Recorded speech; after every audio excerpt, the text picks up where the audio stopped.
Mayor Kathi Hemken from the city of New Hope joins us once again for her weekly update. Welcome, Mayor. How are you today? Hi, I'm cold. I It think is a little summer's over, chilly Dave. out there. We've had a little change in the temperature here, and we might hear that in some of the events that we talk about. Let's start with the City Services Survey. We've mentioned that a few times, and the response has been good. Give us the latest update and some of the findings. Well, we're running out of time pretty soon. The September 18th is the last day you can submit the survey. You can go online in case you didn't save it when it came in the mail. Go online, fill it out. The interesting part about that is you can put your name and address if you want to, and a phone number. And if you have a specific question, city staff will call you back and answer your question and explain a little bit to you. I haven't seen the results of the survey. Typically, they get them all together. So maybe another week or two after the survey actually closes, I'll be able to talk about how we're doing. But they tell me it's looking pretty good, that people are pretty happy with the services and the quality of the services that we're giving. How about the time it takes for residents that haven't taken it yet? They might be a little concerned of, well, this is going to take me a couple hours. That's not the case. This is a pretty quick survey. Is that right? This is like 10 minutes. Make a cup of coffee, sit down at your computer. In less than 10 minutes, you've got it and you're done. And if you have some questions like, what is that and why are you doing that? They're a really good source to tell people. So give them your phone number if you feel comfortable. If you don't have to. And again, the New Hope website, a place to go if you want to find out ways to connect to that survey as well, or watch for some of the results as they come up. Next, we want to talk about the business networking group and some of their regular activities. And we're going to change roles here a little bit, Mayor. Take it away. Well, on September 16th, that's our next business networking group at 2 o'clock. And of course, it's Zoom. So if you're not hooked up to that yet, you can just call or go online and ask to get hooked up to that business networking group. So at that meeting, we're going to have a guest speaker, and that's going to be you, Dave. And so tell us, Dave, what exactly are you going to talk about at the business networking group on the 16th? Well, I will be talking about CCX Media and a little bit about what we do and all of the channels we have and what's behind the name here and how long our organization has been in existence, but some more up-to-date things. Certainly technology has changed, so doing things like this over Zoom, and again, the way we can disseminate information now has certainly changed. So I'll talk about that and also a little bit about the future for us and looking at some opportunities for businesses and people, organizations to use us as a creative services outlet. If they have projects, we can rent studio space. We can also have crews come out and shoot commercials or other types of videos for organizations. So a lot of information. I'm honored to come, and I will have some information for the group. Dave, you and I thought that'd be kind of fun if I asked you the questions. Yes, I like it. How did I do? Did I pass the test in the interview? You did. It's All right. Much easier to ask you and have you tell us what's happening than you try to tell me and then I repeat it. Happy to thank do you that. very And much. again, it'll be a fun event. I'm honored to be a part of it. Let's move ahead. We'll switch hats back. Let's talk a little bit about police. We have some updates related to some people within the police department. Tell us about that. Well, one of our police captains and two of our sergeants have been meeting with community development, the inspectors, because we've got some problem properties in New Hope, and they want to take care of them, and they don't always want it to be a police matter. Sometimes the city inspectors can step in and we can take care of some of that stuff.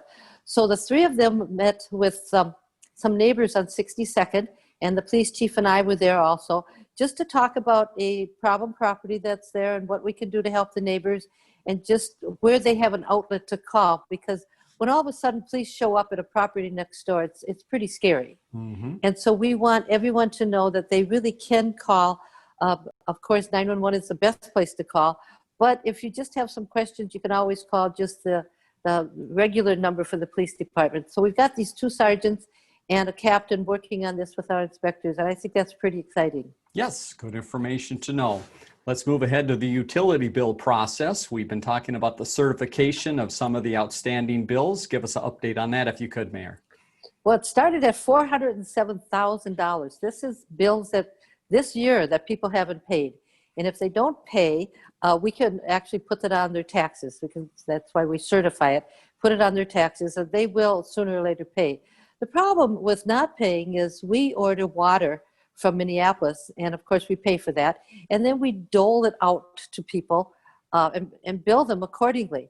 Well, if you're using the water, that means the city's paying for it, and then you're paying the city back. And if you don't pay your bill, then the rest of the citizens have to pick up that tab, and we don't like that.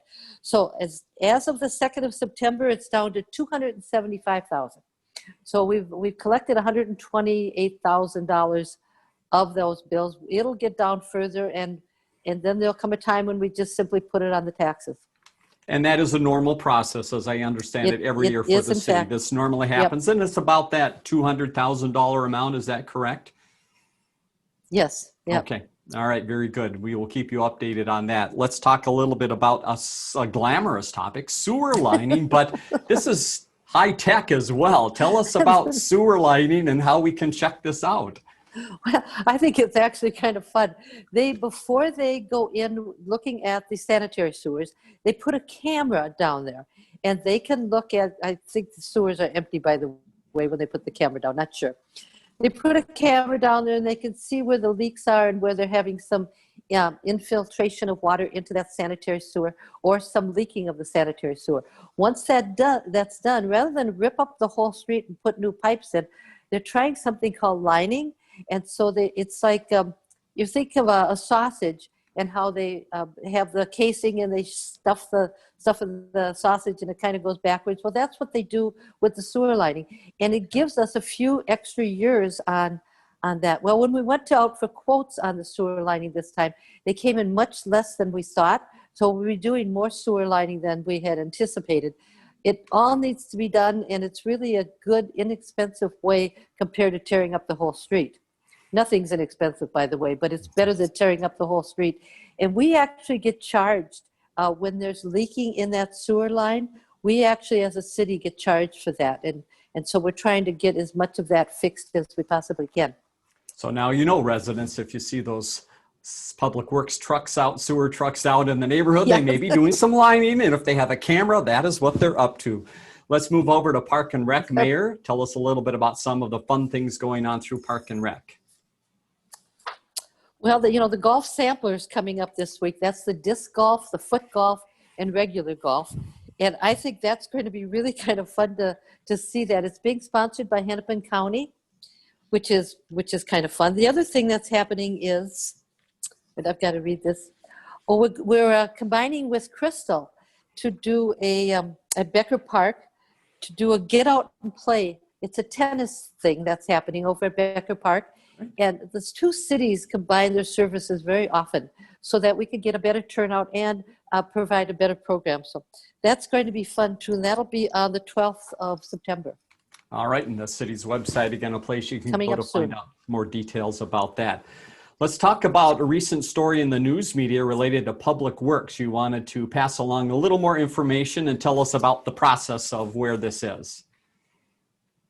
Okay. Well, typically when you're going to do a project or you're even thinking about a project, you have to do a feasibility study. In other words, you have to go and look at the project, see all the things that absolutely have to be done, what you would like to have done, and what we really don't need to do that. And that's called a feasibility study. And when they do that, they take all these projects, put them in a big list, and then they prioritize that list.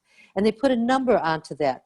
So when just recently in the paper, it came out that this building, this reconstruction of Public Works was going to be $6.4 million. That was if we did absolutely everything. And this isn't a project that's been scheduled. This is simply getting some information. It's no different than if you're going to put a deck on your house or remodel your bathroom. You put in the things you absolutely have to have. You look at the prices of those things and you make sure that it makes sense to do what you're doing. We promised when we did the bonding for the city hall and the pool that we weren't going to bond for the next few years. This is not a project that we would bond for. We've been saving money for this, and we can use other funds that we have, but it certainly isn't going to be $6.4 million. That was simply the list of all the things that would be nice if we did, but we're not going to be doing them right now. The $1.5 million was more of the list of how we could get some of that equipment inside. And so by doing that, we'd have to move some of the sand the sand is stored inside now. They're thinking about building an outside building so they can move that sand out there and then use that space to put the vehicles inside. And again, that was just the priority list. This isn't going to happen anytime soon. We're just getting ready. And if we don't know the numbers, we don't even know where to start. So that's what this is. Very good. Thanks for that update. We want to talk about photo taking, and you're encouraging people to get out with their cameras in New Hope. Tell us a little bit about the In Focus photo contest. Well, typically that's been something that ends in the early summer. And then, they look at the pictures. Well, what happened to early summer this year. So it's being extended to the 16th of October at 4:30. And again, the classifications are people, places, and things. And you can they have to be things that are taken in New Hope. We don't want a picture of the mountains in Alaska. We want pictures of New Hope. So submit those photos. You can do that online. You can do it in person. And then they'll judge those photos, and then we'll pick a winner like we always do. So again, it's the same In Focus photo contest. It's just extended to October. Little different time frame. And again, the city's website at the bottom of the screen, you can find out more about that process. Also find out more about this next topic, absentee voting. September 18th is an important day, and it's coming up fast. It is. Well, if you filled out your form to get a absentee ballot for the primary and you check the box for the general election on November 3rd, you'll be getting that ballot in the mail. So I don't think you'll get it this week. You're probably closer to the 18th of September. After September 18th, you can actually go into City Hall. If you want to vote there in person, you can go into City Hall and they'll help you fill out the form and give you the absentee ballot, and then you fill it out there. Or you can simply fill it out at home and mail it in if you're trusting that. I am warning people, do not wait until the 2nd of November to send it in. Right. There's going to be a lot of ballots coming in. This is a presidential election, as well as all the senators and legislators are up for election. So when you get that ballot, I encourage you to fill it out as soon as you get it, send it in, or go into City Hall. You'll be able to vote at the polls like you've always voted at the polls. The only difference is a couple of them won't be open, like Northridge, because it's a nursing home and they won't have a polling place there. So you'll get something in the mail that tells you where to go to vote. But voting is always really important. And this year, a lot of that voting is going to be done by mail. Final note we want to mention is the farmers market. We'd like to promote the market on a regular basis. And there's an event coming up that combines the market and crafts. Tell us about that. Well, we got wind that the Cooper Craft Fair is not happening this year because it's indoors and they can't put all those people indoors. And so the lady that runs the farmers market, Chris, she got this bright idea that we would invite these vendors to come to the outside farmers market.